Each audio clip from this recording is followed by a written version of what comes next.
आमाच्या विशेष बुलेटिनमध्ये आपलं स्वागत आहे। पाहूया विशेष बातमी। राज्याचे दिवंगत उपमुख्यमंत्री अजित पवार यांच्या कथित विमान अपघात प्रकरणी डीजीसीए विरोधात तक्रार दाखल करण्यासाठी रोहित पवार, अमोल मिटकरी आणि Sandeep Kshirsagar marine drive police ठाण्यात दिले असता पोलिसांसोबत त्यांची शाब्दिक चकमक झाली। डीजीसीएने व्हीएसआर कंपनी विरोधात कारवाई केल्याचे पत्रक प्रसिद्ध केले असून 25 पैकी केवळ 5 विमानांवरच कारवाई केल्याचा आरोप रोहित पवार यांनी केला। नवीन पीएनएस कायद्यानुसार हा दखलपात्र गुन्हा ठरतो आणि एफआयआर दाखल करणे हा आमचा अधिकार असल्याचे त्यांनी सांगितले। प्राथमिक चर्चेनंतर पोलिसांनी तक्रार नोंदवण्यासाठी लॅपटॉप आणला आणि स्टेटमेंट टाईप करण्याची तयारी सुरू केली। मात्र त्याचवेळी पोलीस उपायुक्त प्रवीण मुंडे घटनास्थळी आले आणि एफआयआर नोंदवता येणार नसल्याचे स्पष्ट केल्याचा आरोप रोहित पवार यांनी केला। तुम्हाला जे करायचे ते करा, पण आम्ही एफआयआर घेणार नाही असे डीसीपींनी सांगितल्याचा दावा त्यांनी केला। रोहित पवार यांनी प्रश्न उपस्थित केला की सामान्य प्रकरणात तत्काळ एफआयआर नोंदवला जातो, मग या गंभीर प्रकरणात तक्रार का घेतली जात नाही? अजितदादांसाठी वेगळा न्याय का, असा सवाल त्यांनी केला। दरम्यान उद्या बारामती येथील संबंधित पोलीस ठाण्यात तक्रार दाखल करण्याचा निर्णय त्यांनी जाहीर केला आहे। या प्रकरणात पुढे काय घडते याकडे राज्याचे लक्ष लागले आहे। याच्या आधी सुद्धा आम्ही एफआयआर करू शकलो असतो, पण काल जर आपण बघितलं तर डीजीसीए कडनं एक तिथं सर्क्युलर काढण्यात आलं। त्यांनी तिथं एक जी व्हीएसआर नावाची कंपनी यांच्यावर डीजीसीएली फक्त 5 विमानावर, म्हणजे 25 विमानं त्या कंपनीची असतील, पण 5 विमानावर तिथं कारवाई करून त्याला ग्राउंड केलं।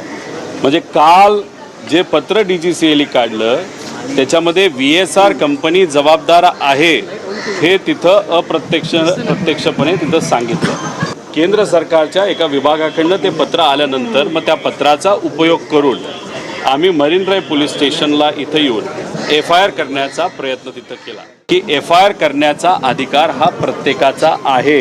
आणि हे जे नवीन ॲक्ट आलेलं आहे याच्या अंतर्गत जर कॉग्निजेबल ऑफेन्स त्या ठिकाणी झाला असेल, म्हणजे काय, एखादा ऑफेन्स झालाय ह्याच्याबद्दल सगळ्यांना माहीत आहे। आता इथं ऑफेन्स नाही तर घटना काय, तर या महाराष्ट्रातला एक मोठा नेता, एक मराठी माणूस म्हणजे अजितदादा यांचा ॲक्सिडेंट झाला। अजितदादांबरोबर अजून 4 लोक असे दुर्दैव्या या घटनेमध्ये 5 जण मृत्युमुखी पडले, हे सगळ्यांना माहिती आहे। या ॲक्टच्या अंतर्गत या महाराष्ट्राचा, या देशाचा एक नागरिक म्हणून आम्ही इथं एफआयआर करण्यासाठी आलो। तर मग असं असताना एफआयआर हा करायला तिथं लॅपटॉप आणला गेला होता आणि माझं स्टेटमेंट टाईप करायला सुरुवात झाली होती। मग एक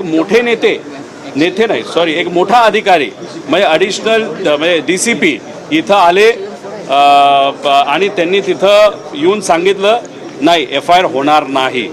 मग आम्ही विचारलं का नाही होणार, मग त्यांनी थोडंसं सांगितलं तो आमचा अधिकार म्हणजे पोलिसांचा अधिकार।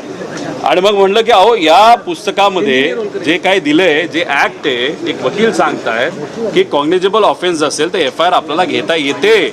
त्यांनी तिथं सांगितलं तुम्हाला करायचं करा, आम्ही एफआयआर करून घेऊ शकत नाही आणि हे तुम्हाला ज्याला सांगायचं तुम्ही त्याला सांगा, तुम्हाला जिथं जायचं तिथं जा, जी कारवाई करायची तुम्ही करा, पण आम्ही ही एफआयआर नोंद करू शकत नाही। आता तुम्ही एका बाजूला म्हणताय इन्व्हेस्टिगेशन चालू आहे, मग सीआयडीने काय केलं हे कोणाला माहीत नाही। सीबीआयकडे गेलाय, त्यांनी सीबीआयचा एफआयआर केला नाही केला हे कोणाला तिथं माहीत नाही। मग आमचा अधिकार वापरून आम्ही ही एफआयआर करत असताना तुम्ही आम्हाला का थांबवताय? का फक्त हा मराठी माणूस होता, महाराष्ट्राचा नेता होता, अजितदादांचा हा विषय म्हणून तुम्ही या पद्धतीने इथं करताय? आता आम्ही निर्णय तिथं घेतलेला आहे की हे आमचा एफआयआर तर इथं करून देत नाहीत।